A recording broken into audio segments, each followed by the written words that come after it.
semi-religious, and I've been seeing a lot of these like "not of this world" stickers on the cars. I think that's awesome. I don't feel like we're from here, and constantly I get reminded that.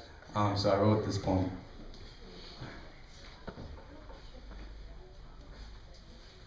When I was younger, my mother hated when I jumped on the bed, especially because we had this old mattress with the spring sticking out. It was dangerous, she said.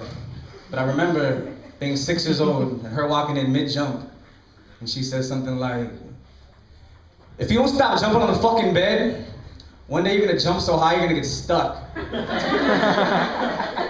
And I said, "I hope I get stuck, so I don't have to live here." She said, "Oh, for real?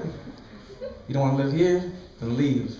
So I blew in my thumb, popped up my 2 fingers and said, "Peace." I mean, that's not exactly how it happened, but I did leave. I moved into a spacious 1-bedroom tent right next to my bed, made of a Little Mermaid blanket and a He-Man sleeping bag. And instead of a light switch, I had this little plastic flashlight which lit up my safe place, and I was home. And they say home is where the heart is, and my heart was definitely there, but not in the shape of a heart, more in the shape of this little brown teddy bear that I held onto like we were the last 2 survivors of the Titanic, and he just saved my life. Even my dad said it was weird.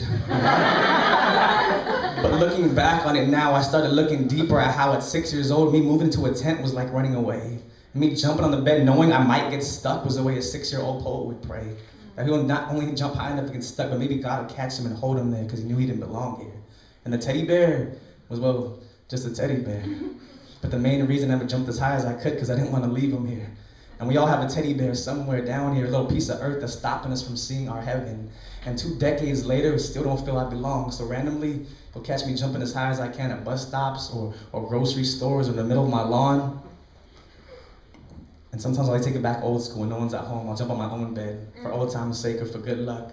Hoping and praying, I jump in my whole body and finally get stuck and find myself in a real city of angels. Not some fake town with fake thugs turn real thugs turn shoes on telephone cables. But I guess I could use a new pair of shoes when skydiving back from heaven with no parachute, hoping to land on my feet or on my street or anywhere that feels familiar. And I've never been, but I imagine skydiving to be a lot like slam poetry. Like you don't really know if you have it in you until you stand at the edge of a platform looking into an ocean of your deepest insecurities and fears.